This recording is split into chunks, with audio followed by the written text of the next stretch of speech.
విద్యార్థులు నమస్కారం. నా పేరు P Ramamohan. PS government degree college పెనుగొండలో బాటనీ లెక్చరర్గా వర్క్ చేస్తున్నాను. నేను ఇప్పుడు చెప్పబోయేటువంటి యొక్క టాపిక్ ఫైనల్ ఇయర్ స్టూడెంట్స్కు బాటనీ 6th పేపర్ ఎకాలజీ గురించి, దీని తెలుగులో ఆవరణ శాస్త్రం గురించి చెప్పడం అనేది జరుగుతున్నది. సరే, ఫస్ట్ ఆవరణ శాస్త్రం. ఆవరణ శాస్త్రాన్ని ఇంగ్లీష్లో ఎకాలజీ అంటాం. జీవులకు పరిసరాలకు మధ్య ఉండేటువంటి సంబంధాన్ని గురించి తెలియజేసేటువంటి యొక్క శాస్త్ర విభాగాన్నే ఆవరణ శాస్త్రం అంటాం. 1868లో రీటర్ అనేటువంటి యొక్క శాస్త్రవేత్త ఈ ఎకాలజీ అనేటువంటి యొక్క పదాన్ని ఇంట్రడ్యూస్ చేయడం అనేది జరిగింది. ఎకాలజీ అనేటువంటి యొక్క పదము 2 గ్రీకు పదాల యొక్క కలయిక నుంచి వచ్చింది. ఎకో మీన్స్ హోమ్, అదేవిధంగా అంటే ఇల్లు. లాగోస్ మీన్స్ అధ్యయనం.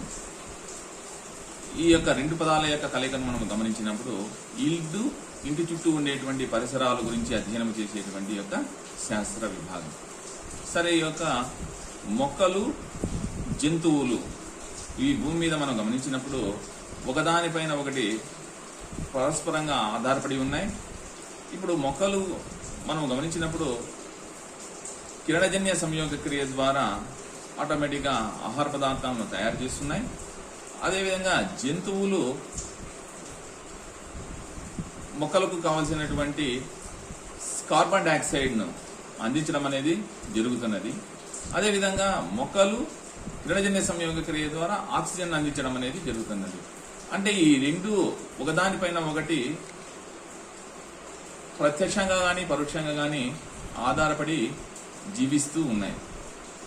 అంటే ఈనాడు మానవుడు ఏం చేస్తున్నాడు అంటే ఈ యొక్క ప్రకృతిలో ఉండేటువంటి యొక్క మొక్కలన్నింటినీ నాశనము చేసి ఆటోమేటిక్గా ఆక్సిజన్ యొక్క శాతాన్ని తగ్గించడం అనేది జరుగుతున్నది.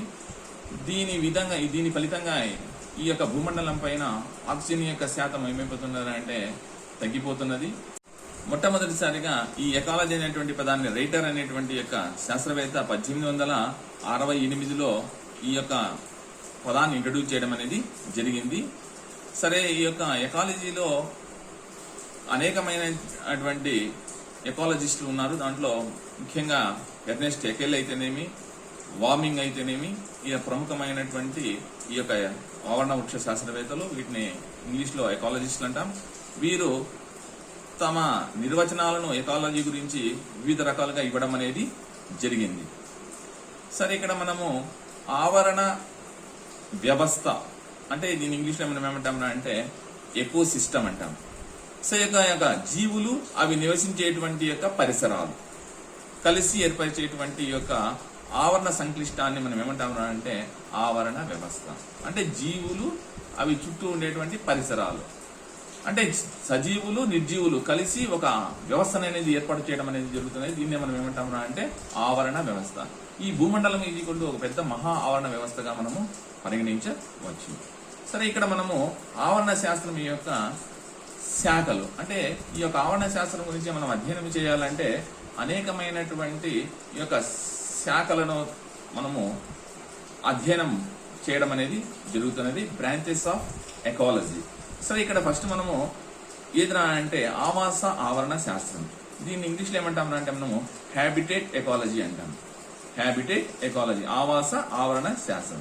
ఈ యొక్క హ్యాబిటేట్ ఎకాలజీ అంటే ఏమన్నా అంటే జంతువు మొక్కల యొక్క పెరుగుదలపై వాటి యొక్క ఆవాసం యొక్క ప్రభావం ఏ విధంగా ఉంటుంది అనే దాని గురించి ఇక్కడ మనం అధ్యయనం చేయడం అనేది జరుగుతుంది. అంటే జంతువు మొక్కలపైన వాటి చుట్టూ ఉండేటువంటి యొక్క పరిసరాలు ఏ విధమైనటువంటి ప్రభావాన్ని చూపుతాయి అనేటువంటి దాని గురించి ఇక్కడ ఈ యొక్క శాస్త్రంలో అధ్యయనం చేయడం అనేది జరుగుతుంది. ఎగ్జాంపుల్ ఈజీక్వల్ ఏదైనా అంటే మంచినీటి ఆవరణ శాస్త్రం. దాన్ని ఇంగ్లీష్లో ఏమంటాం అంటే ఫ్రెష్ వాటర్ ఎకోసిస్టమ్ అంటాం. అదేవిధంగా సాగర ఆవాస ఆవరణ శాస్త్రం, వీటిని మెరైన్ ఎకాలజీ అంటాం. అదేవిధంగా నదీముఖ ద్వార ఆవరణ శాస్త్రం, ఈస్ట్యూరియన్ ఎకాలజీ అంటాం, నదీముఖ ద్వార ఆవరణ శాస్త్రాన్ని. అదేవిధంగా అటవీ ఆవరణ శాస్త్రం, దీన్ని ఫారెస్ట్ ఎకోసిస్టమ్ అంటాం. అదేవిధంగా గడ్డి భూముల ఆవరణ శాస్త్రం, దీన్ని గ్రాస్ ల్యాండ్ ఎకాలజీ, ఇవన్నీ కూడా మనము ఆవాస ఆవరణ శాస్త్రం కింద ఎగ్జాంపుల్ కింద రావడం అనేది జరుగుతుంది. దీంట్లో నదీముఖ ఆవరణ శాస్త్రం అని ఎగ్జాంపుల్ చెప్పినాము కదా, అక్కడ మనం గమనించినప్పుడు ఈ యొక్క నదీముఖ ద్వార ప్రదేశాల్లో కొన్ని రకాలైనటువంటి మడ అడవులు అనేటువంటి పెరగడం అనేది జరుగుతుంది. ఈ మడ అడవులలో ఎక్కువగా అవిసీనియా, రైజోఫోరా ఇలాంటి యొక్క ఉప్పునీటి మొక్కలు ఎక్కువగా ఆవాసము చేయడం అనేది జరుగుతూ ఉంటుంది. తర్వాత రెండోది ఈక్వల్ జనాభా ఆవరణ శాస్త్రం. దీన్ని ఇంగ్లీష్లో ఏమంటాం అంటే మనము పాపులేషన్ ఎకాలజీ. సరే, ఈ యొక్క జనాభా అంటే ఏమన్నా అంటే ఫస్ట్ ఒకే రకమైనటువంటి జీవుల యొక్క సమూహం. ఈ ఒకే రకమైనటువంటి జీవుల యొక్క సమూహాన్ని తీసుకున్నప్పుడు ఇప్పుడు ఫర్ ఎగ్జాంపుల్ మొక్కలు, జంతువులు, పక్షులు, మనుషులు ఇవల్లంతా ఒక రకమైనటువంటి జీవుల సమూహంగా మనము పరిగణించడం అనేది జరుగుతుంది. దీన్ని మనం ఏమంటాం అంటే మనము జనాభా అంటాం. సరే, ఈ యొక్క ఒక ప్రత్యేక రకానికి చెందిన జనాభాను సంబంధించినటువంటి యొక్క ఆవరణ శాస్త్రాన్ని మనం ఏమంటామన్నా అంటే జనాభా ఆవరణ శాస్త్రం. ఒక ప్రత్యేక రకానికి చెందిన జనాభాకు సంబంధించినటువంటి ఆవరణ శాస్త్రాన్ని ఈ యొక్క జనాభా ఆవరణ శాస్త్రం అని అంటాము. సరే, ఇక్కడ దీంట్లో ఈ యొక్క జనాభా ఆవరణ శాస్త్రంలో జనాభాను గురించి మనము అధ్యయనం చేయడం అనేది జరుగుతుంది. మూడోది వచ్చి సమాజ లేదా సముదాయ ఆవరణ శాస్త్రం. దీన్ని ఇంగ్లీష్లో ఏమంటామంటే మనము కమ్యూనిటీ ఎకాలజీ అంటాం. కమ్యూనిటీ ఎకాలజీ ఒక నిర్దిష్టమైనటువంటి ఆవాసంలో జీవించే అనేక జంతువుల యొక్క సముదాయాన్ని, ఒక నిర్దిష్టమైనటువంటి ఆవాసంలో నివసించే అనేక జాతుల యొక్క సముదాయాన్ని మనం ఇక్కడ ఏమంటామన్నా అంటే మనము కమ్యూనిటీ అంటాము. అంటే ఆ యొక్క ఆవాసంలో ఆ యొక్క పరిసరాలలో ఆ యొక్క జీవుల మధ్య జరిగేటువంటి యొక్క పరస్పర చర్యలు అనేటివి ఏ విధంగా ఉంటాయి అనే దాని గురించి, అదేవిధంగా ఆ మొక్కల మధ్య లేదా జంతువుల మధ్య ఏ విధమైనటువంటి యొక్క శక్తి పంపిణీ అనేది జరుగుతుంది అనే దాని గురించి అక్కడ మనము అధ్యయనం అనేది జరుగుతుంది. ఆవరణ వ్యవస్థ ఆవరణ శాస్త్రం, దీన్ని ఎకోసిస్టమ్ ఎకాలజీ అంటాం. దీనిలో భౌతిక లేదా నిర్జీవ సజీవ సంఘటనల మధ్య జరిగేటువంటి శక్తి మరియు పోషకాల చలనాన్ని గురించి వివరించడం అనేది జరుగుతుంది. భౌతిక లేదా నిర్జీవ సజీవ అంటే నిర్జీవ అనుఘటకాలు అంటే ఏంటివరా అంటే గాలి, నీరు, మృత్తిక ఇవన్నీ కూడా. అదేవిధంగా జీవ అనుఘటకాలు అంటే ఏమిరా అంటే ఆకుపచ్చని మొక్కలు, తర్వాత జంతువులు, ఇవన్నీ కూడా ఈ యొక్క సజీవ అనుఘటకాల కింద వస్తాయి. దీంట్లో మనం ఏం చేస్తామరా అంటే భౌతిక లేదా నిర్జీవ సజీవ సంఘటనల మధ్య జరిగేటువంటి యొక్క శక్తి మరియు పోషకాల చలనం. ఇప్పుడు పోషకాల చలనం ఈక్వల్ టు అంటే ఏమిరా అంటే ఆటోమేటిక్గా ఈ యొక్క కిరణజన్య సంయోగ క్రియలో ఈ యొక్క మొక్కలు ఏం చేస్తాయరా అంటే సూర్యుడి నుంచి వచ్చేటువంటి యొక్క వికిరణ శక్తిని, గాలిలో ఉండేటువంటి యొక్క కార్బన్ డైఆక్సైడ్ను, అదేవిధంగా భూమిలో ఉండేటువంటి ఖనిజ లవణాలను ఎన్నింటినీ తీసుకొనేసేసి కిరణజన్య సంయోగ క్రియ జరుపుకొని పిండి పదార్థాలను తయారు చేసుకుంటుంది. ఈ యొక్క పిండి పదార్థాలలో తయారు చేసుకున్నటువంటి దాంట్లో కొద్ది పదార్థాలను మాత్రమే ఇది దాని జీవక్రియలకు వినియోగించుకుంటుంది. మిగిలిన దాన్ని ఆకులలోను, కాయలలోను, తర్వాత ఈ యొక్క దుంపలలోనూ నిల్వ చేసుకుంటుంది. తర్వాత వీటిని మళ్ళా తర్వాత జంతువులు భక్షించడం అనేది జరుగుతుంది. అంటే శక్తి అనేది మొక్కల నుంచి ఆటోమేటిక్గా ఎక్కడికి వెళుతుంది, జంతువుల్లోకి వెళుతుంది. ఈ జంతువులలో కూడా మళ్ళీ మనం గమనించినప్పుడు మీకు చెప్పడం అనేది జరుగుతుంది. జంతువుల్లో ప్రథమ వినియోగదారులు, ద్వితీయ వినియోగదారులు, తృతీయ వినియోగదారులు అనే 3 రకాలుగా ఉంటాయి. అది మళ్ళా మీకు నెక్స్ట్ టాపిక్ లో చెప్పడం అనేది జరుగుతుంది. ఈ విధంగా ఈ యొక్క శక్తి అనేది ఏమైతుందిరా అంటే పంపిణీ చేయడం అనేది జరుగుతుంది. దాన్నంతా ఈ యొక్క ఆవరణ వ్యవస్థ ఆవరణ శాస్త్రంలో చదువుకోవడం అనేది జరుగుతుంది. నెక్స్ట్ ఇంకోటి ఏదైనా అంటే ఆటోమేటిక్గా వనరులను తెలిపే ఆవరణ శాస్త్రం. వనరులను తెలిపేటువంటి ఆవరణ శాస్త్రం, దీన్ని రిసోర్స్ ఎకాలజీ అంటాం.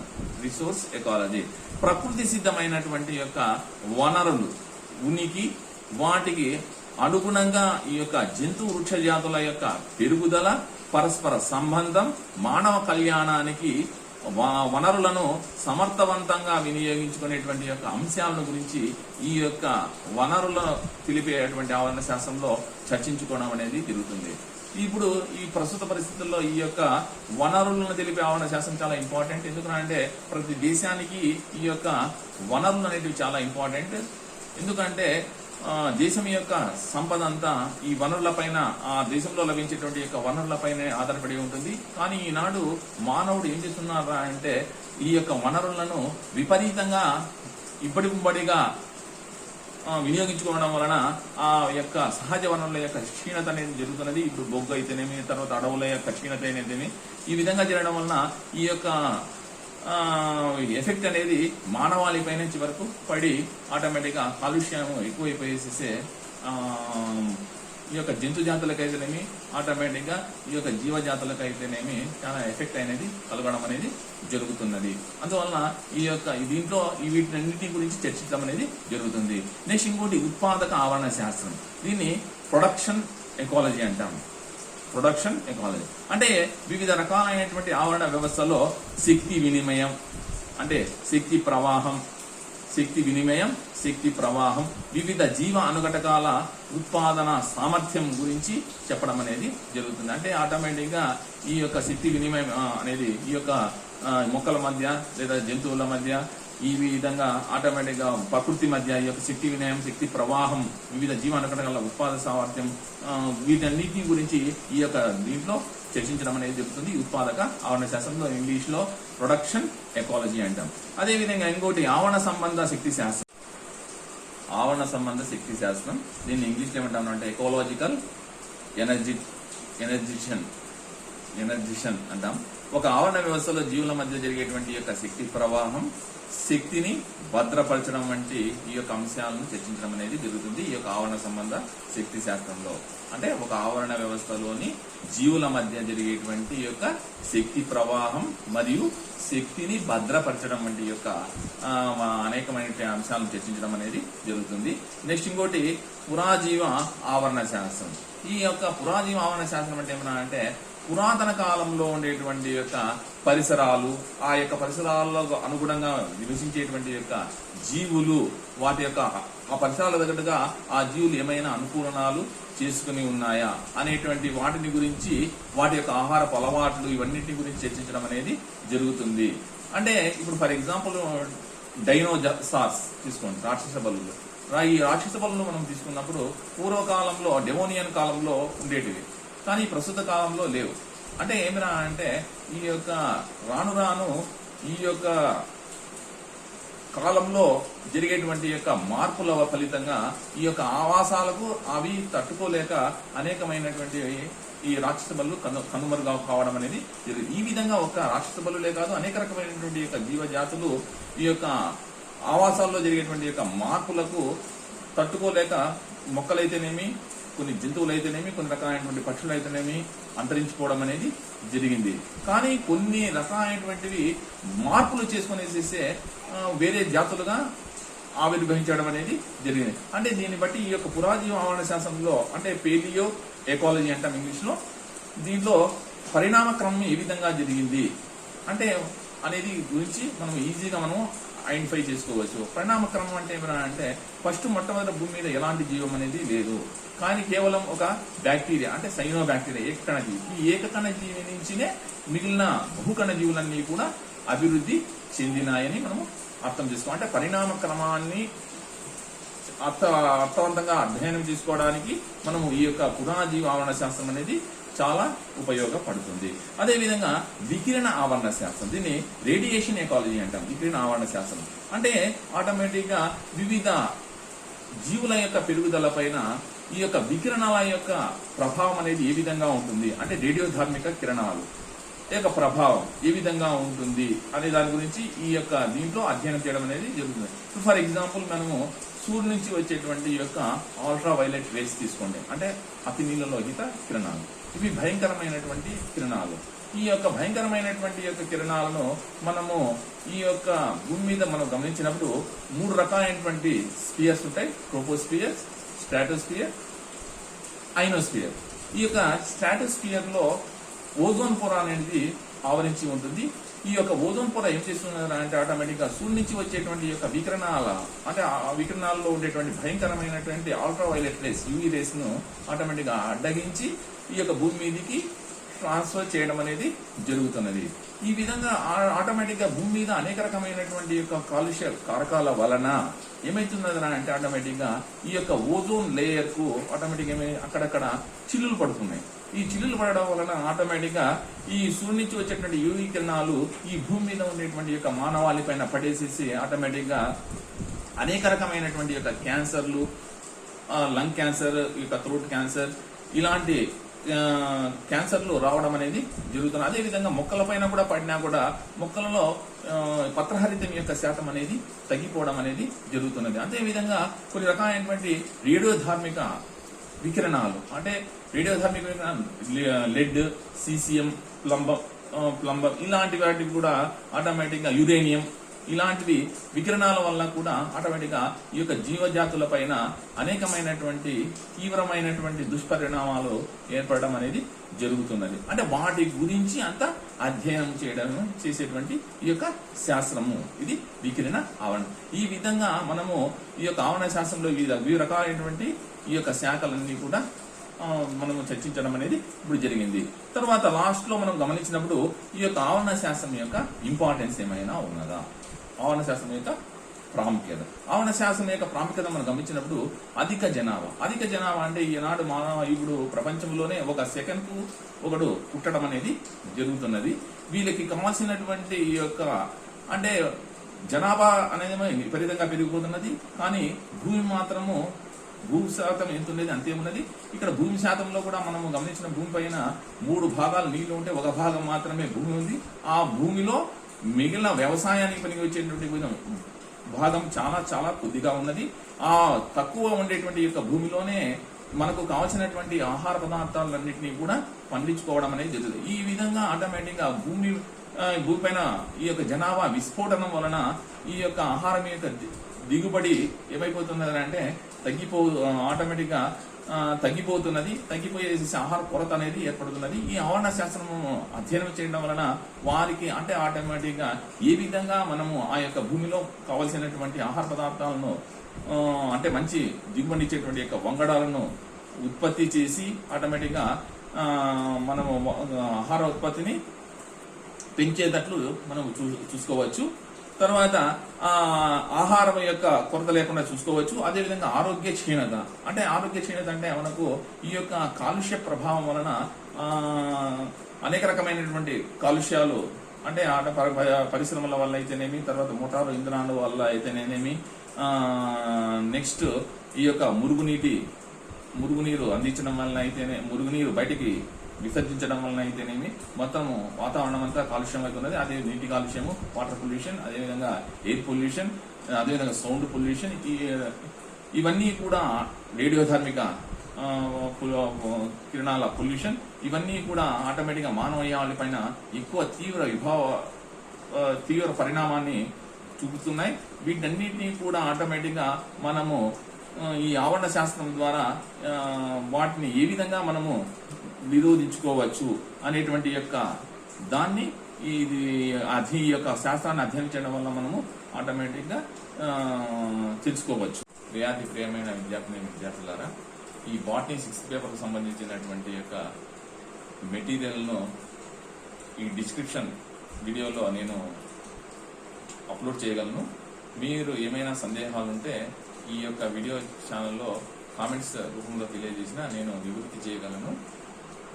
ఈ 6th పేపర్కు సంబంధించినటువంటి యొక్క మెటీరియల్ అంతను దీంట్లో అప్లోడ్ చేస్తాను. మీరు డైలీ దీన్ని ఫాలో అప్ అయ్యేసేసి మీ యొక్క సిలబస్ను కంప్లీట్ చేసుకోవాల్సిందిగా నేను అనుకుంటున్నాను. Thank you.